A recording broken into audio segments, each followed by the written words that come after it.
Hey, what's good, Jets Nation? Gang Green, let's get it. Today we're covering the defensive line, finally getting over to the defense. So there is so much to be excited about when it comes to the actual Jets defensive line. We have a pretty long-standing history of having a lot of success on the defensive line. I think any other school of thought other than that really just comes from the fact that there have been a lot of expectations for the team. We've seen some really great to elite defenses over the last 10 years, going back to, the AFC championship caliber defenses, just to the return to Darrell Revis. We've seen Jamal Adams, we've seen Marcus May, we've seen, at least in terms of defensive line talent, Muhammad Wilkerson, we've seen Sheldon Richardson, we've had Damon Harrison. There's numerous players that have come in and had success. Henry Anderson. So whether it's been veteran additions, free agent, defensive line, drafted talent, or UDFA's, undrafted free agents, we found success with pretty much everybody, and it's been nice to see that it's come either as just natural talent that the player has had in terms of kind of plug and play situations, or it has come via us actually taking the time over the course of like a year or two and actually developing that talent. That would be like a Damon Harrison. I would even say Muhammad Wilkerson really stepped into his own by year 3 when we kind of seen the breakout for him. So we've had those situations really work out in our favor. I think that'll continue. I had another video kind of talking about it being a hidden talent, or an edge for us, that we've always had this great success in finding defensive line talent, getting production out of them, and then ultimately either flipping them for high draft picks, which is pretty much what happened with Sheldon Richardson. And I want to say we let Muhammad Wilkerson walk.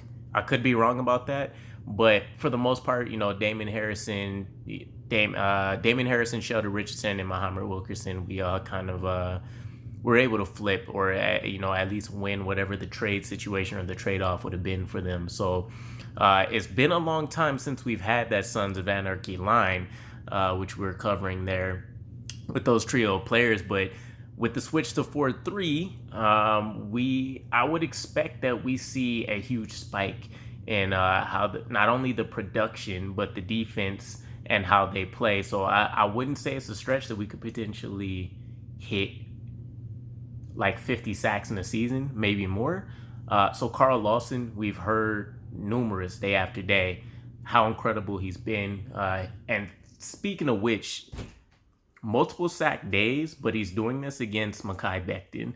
So it's kind of a win-win. We're seeing immediate success from Carl Lawson right now, and it's only going to help improve Mekhi Becton. If he has to go against these battles all preseason long, then by the time the regular season starts and he gets to those that don't have, the multiple moves, they don't have a plan of attack, they don't have the strength, the speed, the bend on the edge, we've seen him shut them down and shut them down regularly. So I think that is going to be a huge thing for us. Those battles, they've been legendary in the past. Nick Mangold versus a Damon Harrison, and just other various things. Darrell Revis versus whoever at the wide receiver position. Those kind of things is like iron sharpening iron. So it'll definitely help us out. But Carl Lawson, we brought in Vinnie Curry. He's been productive in a rotational role, and we know we're going to be heavy on rotations during this season. So I would expect his production probably falls in the same range, 3 to 5 sacks, potentially more. I think it's not a stretch to say anybody that we brought in is coming into a much better situation than generally where they left. So that's another huge thing. They have the talent at the other positions to force a lot of one-on-one matchups. We have Bryce Huff. I'm really excited for him. I think there's a lot of things that he can do as kind of that tweener, kind of archetype and build for himself. Quinnen Williams, he's still on the physically unable to perform list while he recovers from his ankle, and there was a slight setback. So another additional 2 weeks or so probably tacked on to his actual activation. But when he returns, I kind of expect that things might be slow. Having dealt with ankle injuries myself in the past, I know it's not a normal thing like a chest, or arm, a leg injury even might be, where once you kind of get your legs under you, you're good. The foot is a lot more delicate just because all the ligaments, how tight and compact everything is. So there's really a lot more opportunities for things to go south. But praying for a speedy recovery, and if last season was any indicator, he's going to have a monstrous season potentially for us. Hopefully that rotation will help him out a lot as well. I did see a little breakdown in terms of what his snaps could, end up being over the course of a season. So he might hit 80% or above, where I think normally he's been in the 50 to 70% range. We just drafted Jonathan Marshall in the 6th round, so not a player that everybody would jump out of their seat to want to go see on Sundays, at least as right now. But we've heard some things about his physical traits being super ridiculous. A lot of strength, crazy speed for the size that he has on him. So I'm hoping he won't be a Jamison Harrison. He's not 350 pounds, but maybe he can develop into a poor man Sheldon Richardson, or something of that nature. Who knows what he's to be? Everybody's ultimately, their own person at the end of the day. But Jonathan Marshall is somebody that I would expect hits practice squad, and then maybe we hear him getting significant snaps for next season. Maybe season 3. For a lot of people that kind of get stuck on Madden time, I know 3 seasons in is kind of, not the ideal scenario, but any production you can get out of players that you're going to obtain is, best case scenario. We still have Nathan Shepard. He was kind of like the odd man out at one point in time. I've heard a few good things about him from mini camp, from training camp. Things have been a little bit quiet on the defensive line front outside of Carl Lawson, but he's somebody who could still make some noise for us.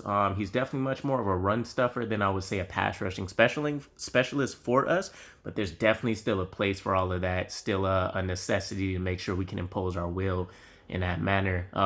Sheldon Renkins we know of. The only consideration there is that we know about his injury history, so we're hoping he can play a full 16-game slate, and the rotation again should be something that really helps him out. Pretty much anybody that is walking in with an injury history, or recent injuries anyways, that may be significant. So I think he kind of fits that one lane kind of rush mode, right? One gap attack. And I think he was very underrated in New Orleans. We've seen a lot of good reports and information that came through when we announced the signing, but I used to watch a lot of Saints games just because that's the way things played out in my area out here for some reason, and I would always see him flash on TV. He's always in the backfield. He's bringing people down, so he had it on both ends being effective, the run game and the pass rush game. And that really kind of stood out to me because we've had really well-rounded defensive line talent. Outside of him, we have Fatukasi. So he's another person, kind of a run game specialist, but I did see some flashes of him being able to get in the backfield, potentially affect the quarterback quite a bit.